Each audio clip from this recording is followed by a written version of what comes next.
네, 최근 영아 유기, 살해 사건들이 잇따라 발생하면서 심각한 사회 문제가 되고 있습니다. 관계기관에서는 출생신고, 미신고 아동에 대한 전수조사에 나섰고 또 처벌을 강화하는 내용의 형법 개정안이 통과되기도 했는데요. 베이비박스를 처음 만들고 14년째 운영하고 있는 주사랑 공동체교회 이종락 목사와 함께 관련한 이야기 나눠보겠습니다. 어서 오십시오. 네, 안녕하세요. 반갑습니다. 자, 목사님, 제가 10년 전에 목사님과 같은 주제로 좀 이야기를 나눴었는데 그렇습니다. 지금 10년이 지나서도 또 같은 이야기를 해야 한다는 게 참 저는 안타까운 마음이 들기도 합니다. 최근에 이제 경찰 수사가 본격적으로 진행됨에 따라서 영아 유기 또 살해 사건들 계속해서 드러나고 있거든요. 어떻게 좀 지켜보고 계신가요? 좀 마음이 찹찹하고 참담합니다. 그래서 이게 입양특례법이라고 하는 2012년 8월에 시행된 그 후로부터 출생신고 사각지대가 생기지 않았습니까? 그 사각지대가 생기면서 출생신고를 해야 되는데 하지 못하는 이런 출생신고를 해야 되는 법을 만드는데 아이러니하게 출생신고를 오히려 못하는 사각지대가 생겼단 말이에요. 그 이 사각지대에 생겼던 엄마들이 출생신고를 하지 못하고 이게 이제 정부에서 사실은 보호가 돼야 되잖아요. 이게 보호가 안 되는 이 상황에서 아이들이 이게 이제 정말 우리가 상담을 해보면 엄마들이 제정신이 아니거든요. 출산하고 난 뒤에 바로 오니까 출산 우울증이라든지 또 여러 가지 고통을 안고 남이 알지 못하는 그런 괴로움 가운데 있다가 그 이제 어찌 할 줄 몰라서 그 이런 일들이 참담한 일이 일어나고 있지 않았나 생각을 합니다. 이게 다 우리의 잘못이라고 생각합니다. 지금 출생신고에 대한 이야기를 간단하게 좀 해주셨습니다만 그래서 국회에서 출산 통보제가 통과가 됐습니다. 그러니까 의료기관에서 출산 통보를 의무화하는 그런 제도죠. 이런 조치들이 좀 도움이 된다고 생각하시나요? 출생 통보제는 해야죠.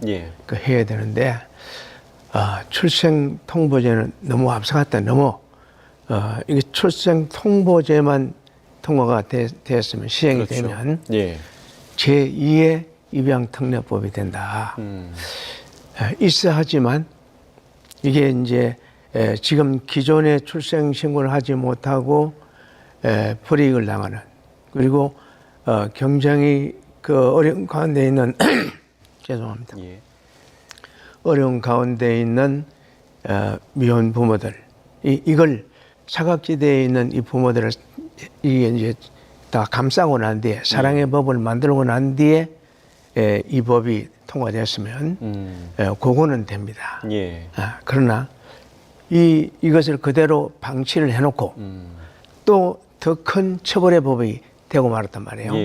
그러면 이 법 때문에 이제 이 보호가 되지 못하는 출생신고를 못하고 지금도 방황하는 그래서 땅에 파묻고 뭐 이렇게 유기를 하고 그 살해를 하고 뭐 장소를 가리지 않고 막 버려지는 이 아이들이 지금 왜 그럴까요? 이게 나라에서 품어지지 않고 보호를 하지 못하기 때문에 법, 제도, 행정, 복지가 이 보호를 하지 못하기 때문에 그렇단 말이에요.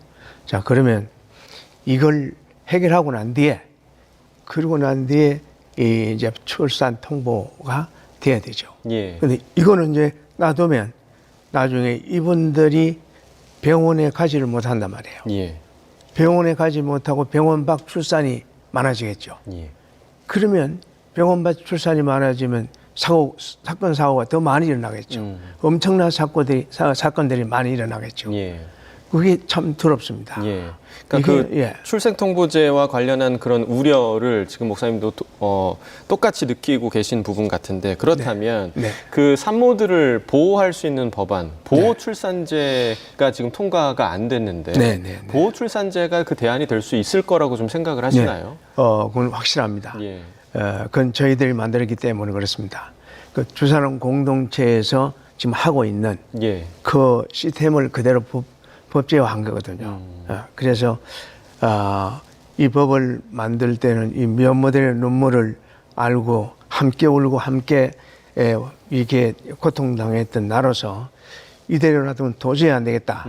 그래서 이 보호출산법을 처음에는 비밀출산법이었습니다. 예. 비밀출산법을 만들어서 오신환 의원이 이게 발의를 했다가 통과를 못하고 20대는 21대는 이제 그 21년에 10월 달에 이제 김미애 의원이 발의를 했습니다.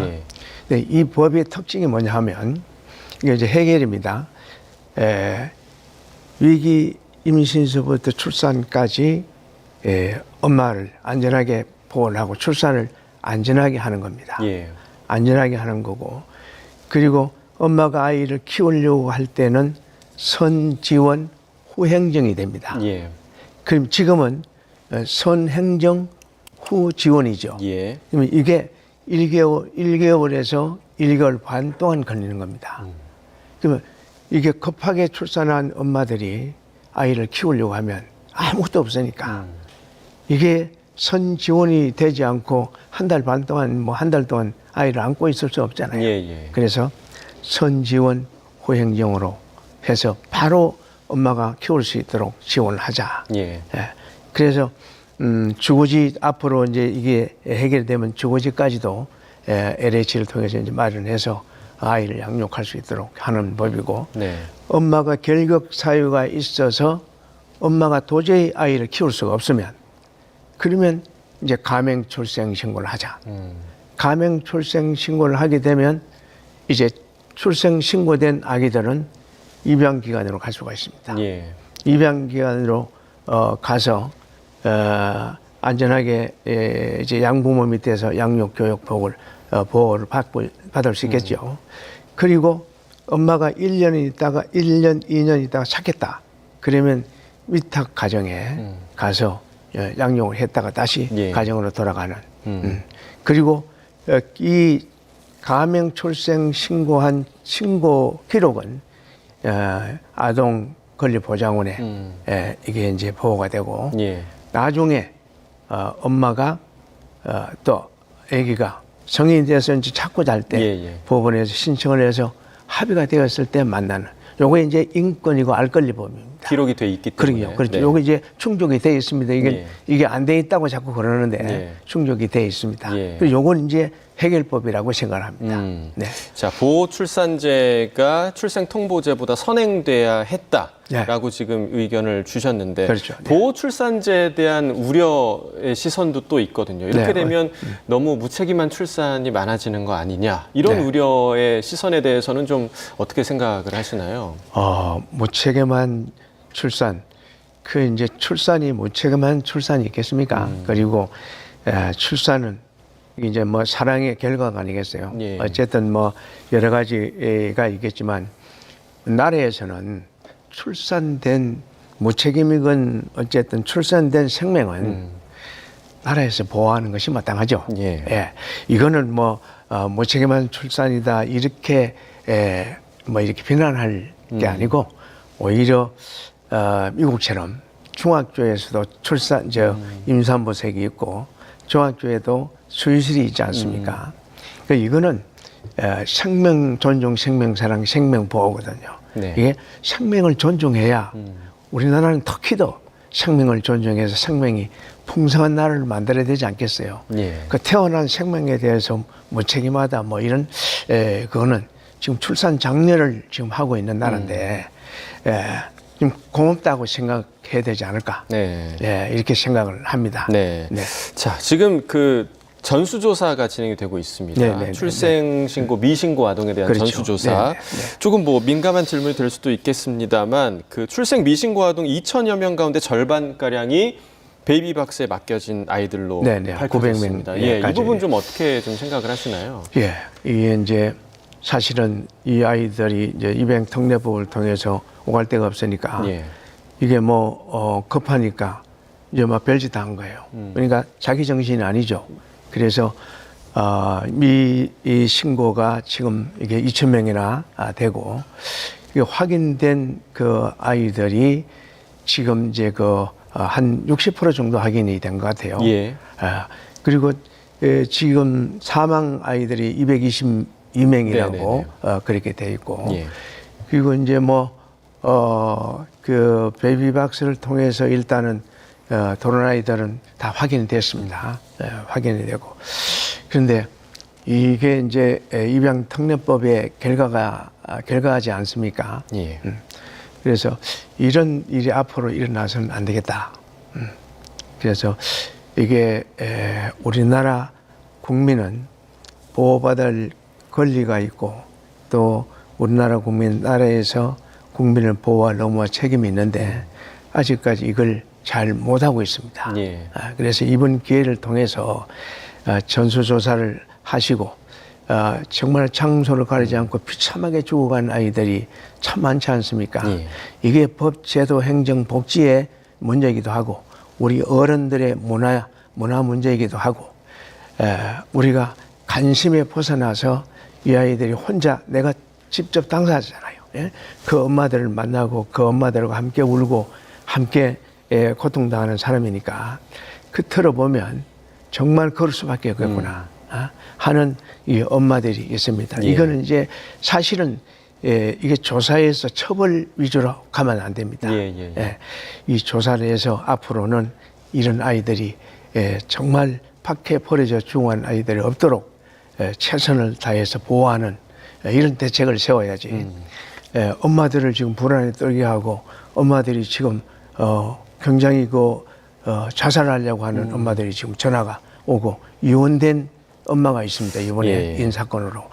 이런 사건들이 일어나면 안 되지 않느냐 이렇게 생각을 해봅니다. 네. 자, 베이비박스 관련된 이야기를 조금 더 해보겠습니다. 2009년에 이제 베이비박스를 처음 만드셔서 지금 횟수로 한 14년째 운영을 하고 계신데 처음에 그 베이비박스 만들게 된 계기가 좀 어떻게 되시나요? 네, 이제 그 베이비박스는 밖에 버려진 아이들을 살리기 위해서 만들어진 거죠.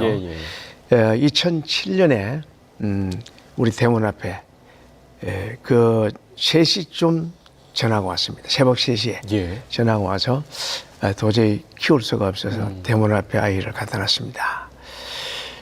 그 소리를 듣고 뛰쳐나가 봤더니 요만한 생선 박스에 아기가 담겨 있었어요. 열어보니까 이게 다운 증후군을 앓고 있는 아이였었고 그리고 미소가 있었어요.